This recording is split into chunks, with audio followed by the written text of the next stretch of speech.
Toda migração de carreira é difícil e dolorosa. Nesse vídeo eu vou te mostrar os piores momentos que você pode enfrentar em uma migração de carreira para uma nova área. Vem aí a Imersão de Dados Projeto 01, dos dias 21 ao dia 25 de outubro, sempre às 20 horas da noite. Eu vou estar com você ao vivo durante 5 dias para construir um projeto da área de dados, começando do zero até a sua finalização. Para que você dê seus primeiros passos na área de dados, também possa colocar esse projeto no seu portfólio e aumentar suas chances de conseguir a primeira vaga na área de dados. Se você quiser participar, é 100% gratuito e online. Basta você checar na descrição desse vídeo como participar. Fala DS, seja muito bem-vindo, muito bem-vinda a mais um vídeo aqui do canal da Comunidade DS. E nesse vídeo eu quero contar para você a história da Priscila, uma bióloga que se tornou cientista de dados, passou por um processo de migração de carreira muito difícil, muito doloroso.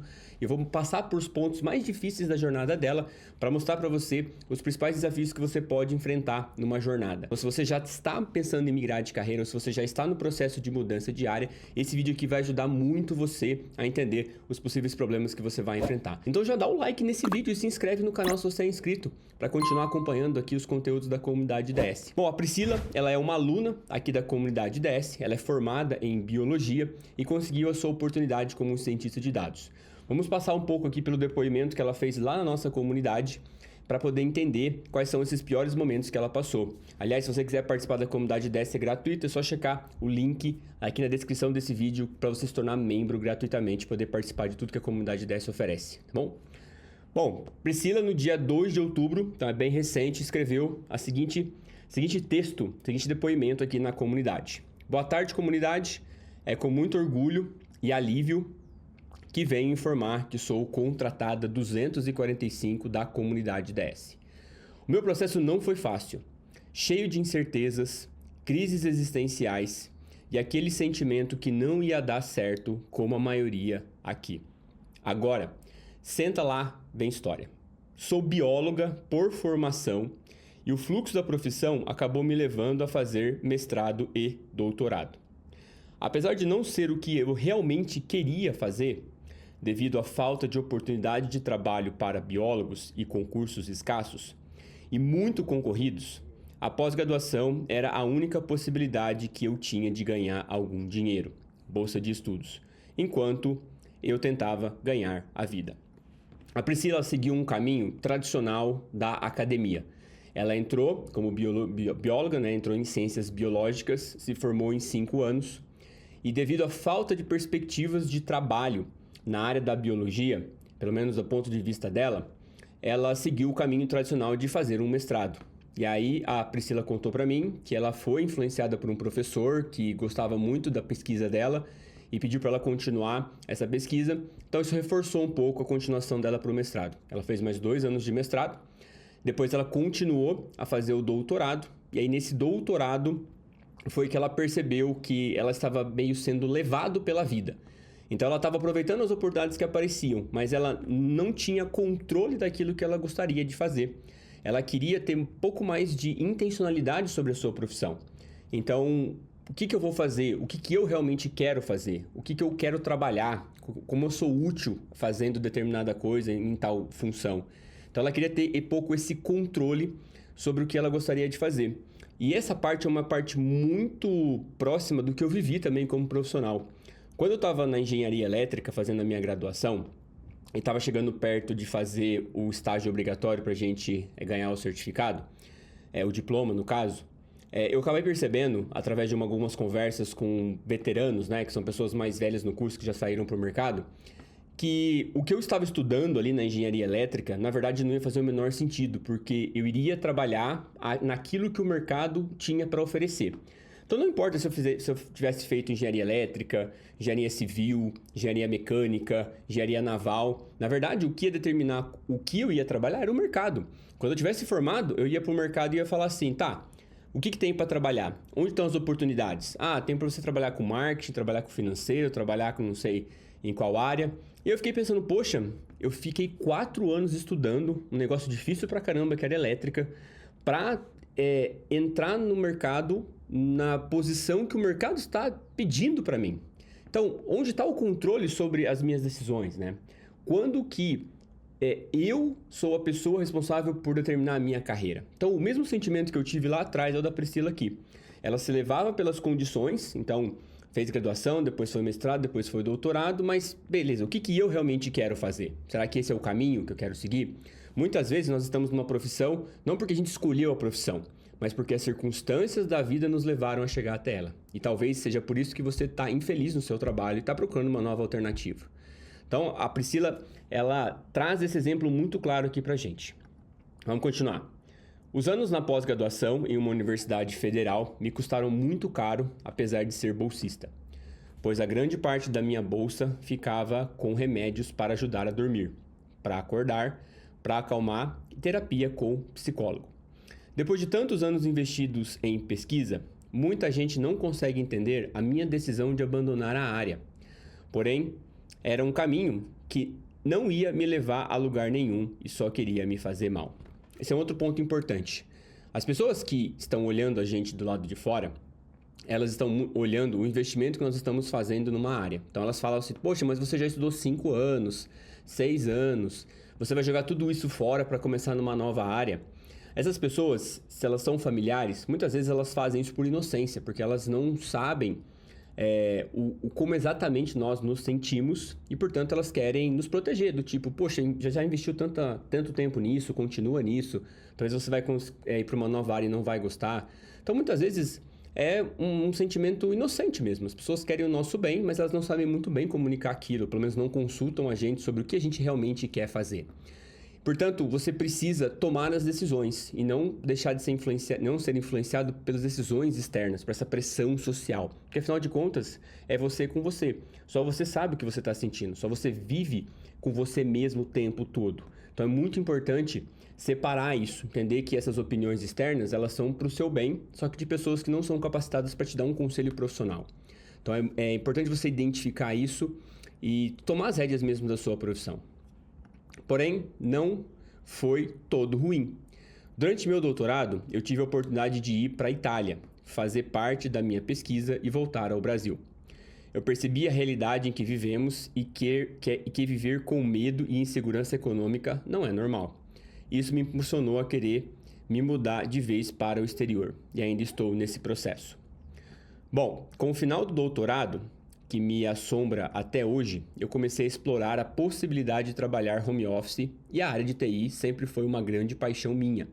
Apesar de ter minha formação em ciências naturais, eu sempre buscava alguma maneira de aplicar estatística e fazer uns códigos em R.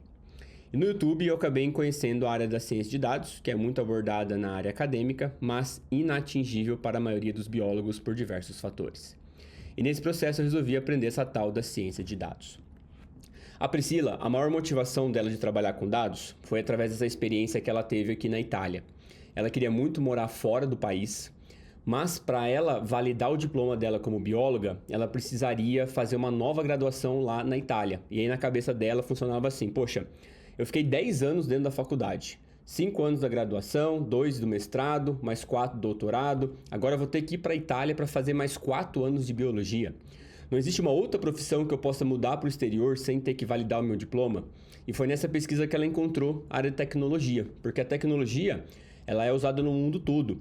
E você não precisa validar um diploma, por exemplo, como na área das biológicas ou da saúde. Então, tecnologia era um caminho. E aí ela pesquisando as profissões da tecnologia no YouTube, ela acabou encontrando dentro a área de dados. E na área de dados, ela viu a profissão de cientista de dados, que fazia algumas programações, algumas análises que eram muito parecidas com o que a Priscila já fazia dentro da biologia.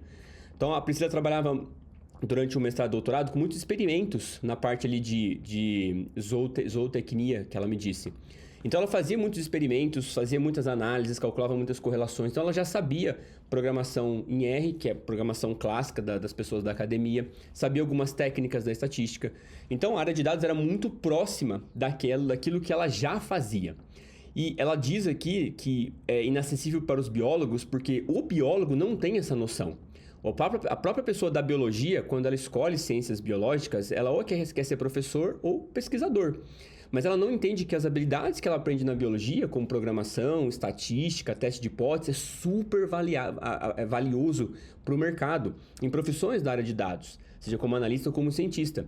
E aí quando a Priscila viu que as coisas que ela tinha aprendido ao longo desses 10 anos na academia era útil para o mercado e que isso era uma profissão dentro da área da tecnologia, que ela podia desempenhar e ainda morar fora do país sem validar o diploma, cara, a ficha dela caiu. Ela falou assim, cara, é por aqui que eu vou, né? É por aqui que eu vou seguir essa profissão que eu quero. Mas é aqui que começam os problemas. E a gente vai identificar a partir de agora os piores momentos que a Priscila passou na hora de fazer a sua migração para a área de dados. Olha só o que ela escreve. Entrei em contato com alguns cursos e mentores online e recebi uma resposta como: abre aspas, tenha certeza se é realmente isso que você quer, pois você é bióloga. E essa área exige muito de matemática e estatística. Muitas pessoas acabam se decepcionando e desistem depois. Nada animador as pessoas me julgarem pela minha profissão, ou sei lá mais o que, sem mesmo me conhecer. O que aconteceu aqui? Esse mentor que a Priscila pediu informação, ele tem uma visão muito limitada sobre o que é a biologia. Ele acha que os biólogos são as pessoas que ficam abraçando as árvores, que ficam amansando os animais na floresta, que ficam tirando foto do golfinho no mar, exatamente como eles veem lá no Discovery Channel. Mas a biologia vai muito além disso. Os biólogos, eles são pesquisadores, eles fazem experimentos, eles fazem testes. E toda essa experimentação, para ter validade, você precisa de um fundamento estatístico. Então, eles sabem toda a estatística necessária para fazer esses experimentos. E quando ela pergunta isso para uma pessoa que muitas vezes já está na área de dados e se acha melhor que todo mundo, essa pessoa ou ela tem uma capacidade limitada para ver as coisas, ou a pessoa tem inveja de quem está tentando entrar na área e essa pessoa quer se sentir única. Então, porque agora ela é cientista de dados, ela está na área de dados, ela quer se sentir única. Ela não quer mais que ninguém entre na área, porque senão ela vai perder o posto dela de se sentir única. Essa pessoa está procurando tanto uma validação social que ela tenta impedir que as outras pessoas não entrem na área para se sentir única, para ter os olhares para ela, para que ela se sinta bem. Então, geralmente é uma pessoa imatura, geralmente é uma pessoa ainda que não amadureceu, não tem ainda a parte emocional bem resolvida, enfim, a gente pode entrar nesses assuntos depois, mas a Priscila encontrou esse tipo de pessoa. E essa pessoa deu uma resposta para ela que foi totalmente desanimadora, porque afinal de contas a Priscila é bióloga, está procurando na área de dados, ela vai conversar com alguém de dados, então ela tende realmente a acreditar que essa pessoa da área vai mostrar para ela o que é para fazer, o que é para ser feito. Só que a gente não pode esquecer que as pessoas, elas são falhas, todos nós temos problemas, erros, traumas. E dependendo do tamanho do trauma que as pessoas elas vivem, ela pode dar uma resposta mesmo que inconsciente dessa forma. Eu não quero mais que ninguém entre na área de dados porque assim eu não vou ser mais visto. Então foi o que aconteceu com a Priscila. E aí ela super desanimou, né? Mas graças a Deus ela não desistiu e ela seguiu então para os próximos passos, que aí vai ficando cada vez mais difícil a história. Então presta atenção. Porém, entre estas pessoas, eu entrei em contato estava o Megaron.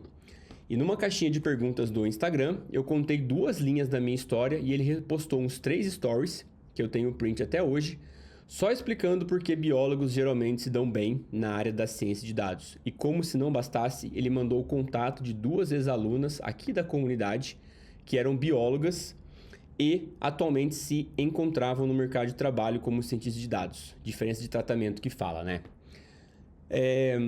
Quando você liga o telefone e você emite a sua opinião, ou quando você grava um vídeo para uma rede pública, igual eu estou fazendo aqui para você, eu tenho comigo que é muita responsabilidade o que eu estou fazendo aqui. Que eu estou emitindo para você informações e eu tenho que tentar ser o mais isento possível com relação à informação que eu estou emitindo para você. E um dos valores que eu tenho muito forte é a honestidade. Então eu sempre vou ser honesto com você. Se um dia a inteligência artificial substitui o ser humano, eu vou ser o primeiro cara a te falar. Se você estudou certa coisa e você não consegue trabalhar na área de dados, eu vou ser o primeiro a te falar.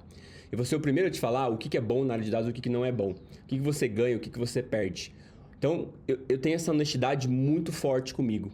Então, eu jamais vou desanimar uma pessoa sem antes conhecer exatamente se ela é capaz de fazer ou não. No caso aqui da Priscila, nós tivemos 3 ou 4 casos na comunidade de pessoas que eram da biologia e entraram no mercado. Então, nós temos 2 Raianes.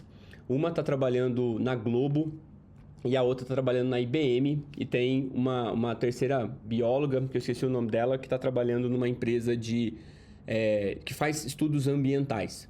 E todas elas entraram facilmente na área de dados como cientista de dados. E eu fiquei muito curioso para saber o motivo disso. E aí, conversando com elas ali na comunidade, através dos eventos que a gente tem, porque na comunidade é todo mundo muito unido, eu converso com todo mundo, a gente tem várias lives, então eu conheço as pessoas por nome ali. E aí eu conversando com elas falavam, poxa, amigo, dentro da biologia a gente tem muita parte da estatística de programação, porque a gente precisa disso para validar os experimentos. E aí foi que eu saquei, foi que eu percebi que a biologia forma muito bem as bases estatísticas para experimentos, que é uma das bases das pessoas da área de dados, como analista e cientista também. Então, quando a Pri veio falar comigo, eu já tinha essa experiência de uma visão de quem conversou com outros biólogos. E, obviamente, se eu não tivesse essa visão, eu jamais falaria para a Priscila que ela não era capaz. Eu ia pesquisar mais a fundo, ou ia tentar entender o que ela conhecia de habilidade, porque muitas vezes ela pode ser bióloga e pode, sei lá, pegar livros de estatística e ler por conta própria, que foi o que eu fazia. Eu era engenheiro eletricista e à noite eu fazia aulas na ciência da computação, no sistema de informação, para aprender programação, aprender banco de dados, aprender estatística. Eu gostava, cara. Era um negócio, tipo, era um hobby, sabe? Do mesmo jeito que a gente joga bola no final de semana, eu estudava estatística. E por que ela não poderia ser assim? Então, eu jamais posso avaliar a Priscila a partir de um ponto de vista da biologia. Ela fala que ela é bióloga e aí toda a minha análise parte dessa afirmação. Muito pelo contrário. Cara, o que a Priscila sabe? Quais são as habilidades que ela tem, né? O que ela estudou, o que ela faz fora de estudar biologia, e aí sim emitir uma opinião. Então foi por isso que eu orientei ela com aquilo que eu sabia, mas muito numa postura de esperança, de levar para a pessoa realmente uma esperança para realizar um sonho, e não para cortar ela, para jogar ela para baixo e deixar que ela avance profissionalmente na vida. Enfim, em março deste ano, comecei de fato a trilha de cientista de dados. Então ela estudou março, abril, maio, junho, julho, agosto, setembro, outubro. Então foram 8 meses de estudo. Eu já tinha feito algumas aulas antes e encarei firme. Há alguns meses atrás, eu comecei a me candidatar para as vagas que via no LinkedIn. Agora olha o drama. E nos sites e nos outros sites. E era realmente assustador ver as vagas para cientistas de dados postadas há apenas 2 horas e já tinha mais de 100 candidatos. Devia ser muito mais mesmo, bateu um desespero.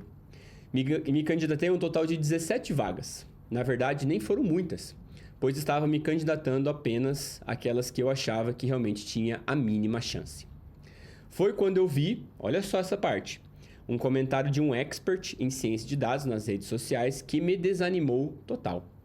Era um comentário sobre transição de carreira e o quanto o mercado era preconceituoso com pessoas com mais de 30 anos iniciando na carreira de TI. E eu estou prestes a fazer 32. Pois geralmente os recrutadores preferiam pegar os meninos mais novos, pois aprendiam mais fácil. Priscila mais uma vez dá ouvidos para as pessoas que emitem opiniões sem nenhuma responsabilidade. E essas pessoas, obviamente, com todos os seus traumas emitindo essas opiniões, dizem que a pessoa acima de 30 anos não entra no mercado. Mas baseado em quê? Baseado em que dados? Essas pessoas se dizem ainda cientistas de dados, né? Então, quando eu mostro aqui para vocês, eu também faço questão de trazer um pouco os fatos. Por exemplo, na comunidade a gente tem várias pessoas acima de 30 anos. Na verdade, é a grande maioria, tá? Uma pessoa que busca migração de carreira, ela está entre os 28 e 36 anos. A pessoa mais velha que migrou de carreira aqui na escola, na comunidade, é 47 anos, o Almir. Eu posso mostrar para você aqui o depoimento dele com a idade dele, não tem problema nenhum. Mas eu só emito opinião baseada em fatos, porque eu sou um cientista de dados, acima de tudo. Então eu preciso comunicar fatos e não os achismos. E a Priscila encontra mais um expert que emite uma opinião e deixa ela aí arrasada por achar que ela estava velha demais para entrar no mercado. Eu chorei. Fiquei alguns dias muito chateada mesmo. E enquanto eu estava triste pensando que merda de decisão eu fiz, eu recebi uma mensagem em resposta a um currículo que eu havia enviado anteriormente por e-mail para uma recrutadora. Era a oportunidade de uma entrevista. E algumas semanas depois veio o tão esperado sim. Então, comecei primeiro trabalho como cientista de dados júnior em uma grande multinacional do ramo alimentício e snacks, em um projeto de forecast super desafiador. E o melhor, 100% remoto, sem ter que bater ponto. O salário não é top dos tops, mas eu estou muito contente de ter a oportunidade de poder aprender e ganhar experiência numa multinacional. Eu tenho algumas sugestões para dar para quem está buscando o seu lugar ao sol. Não são sugestões super disruptivas que vão contra o senso comum que nem a gente vê muito no LinkedIn. Inclusive, não caiam nessa. Eu acredito que para se destacar você tem que fazer o famoso arroz, feijão muito bem feito. Dica número 1 da Priscila. Conecte-se com profissionais da área do LinkedIn, mandem mensagem dizendo que estão buscando conexões da área, cientistas de dados, machine learning, análise de dados, mas conecte-se principalmente com os recrutadores, pois lembre-se, quem não é visto não é lembrado. Caprichem legal nos projetos de vocês. Aqui na comunidade a gente tem uma base muito legal para desenvolver projetos. Porém, pegue esses projetos e incrementem, façam além, com os novos gráficos, novos insights, construam um bom README, bem escrito, ilustrado e com storytelling legal. Caso você não saiba como fazer isso, busque o portfólio de outros cientistas de dados renomados por aí e se inspire. Não fique só no básico de código e deu até para ninguém tem tempo para ficar lendo código. Dica 3. Busquem dicas de como fazer um bom currículo. Alguns recrutadores dizem que é melhor que seja feito e salvo em Word.doc, sem foto, sem encher linguiça e focar nas palavras-chave. Eu fiz isso e deu certo. 4. Na entrevista, estudem bastante e deem o máximo de si para aquela oportunidade, já que são poucas. Pense nas perguntas que eles possam fazer e treine as respostas que você daria. Mostre profissionalismo e mostre que você sabe o que está falando. Mesmo se a crise do impostor bater, meu pensamento era: caso eu não seja escolhida, eu quero pelo menos ter deixado eles em dúvida em me escolher ou não. Não quero me negar, tenho sido uma escolha. Não quero me negar, tenho sido uma escolha. Não quero que me neguem, né? Tenha sido uma escolha eu não quero aceitar que tenha sido uma escolha fácil para eles. No mais, meu direct está aberto para todos da comunidade para a gente conversar. Valeu, pessoal. A Priscila conseguiu a migração de área dela, saindo da biologia. Hoje ela é cientista de dados, trabalhando numa grande empresa. Ela passou por pontos muito difíceis na vida, principalmente em acreditar que pessoas acima de 30 anos não era possível entrar na área, por pessoas que disseram que a formação dela na biologia não servia para trabalhar com ciência de dados. Ela teve muitos problemas para enfrentar essa ansiedade, para conseguir se controlar e não deixar que essas mensagens ruins atrapalhassem ela. Hoje ela está super feliz trabalhando como cientista de dados. E se você quer seguir o mesmo caminho da Priscila, eu vou deixar aqui na descrição desse vídeo um link que vai ser muito útil para você também.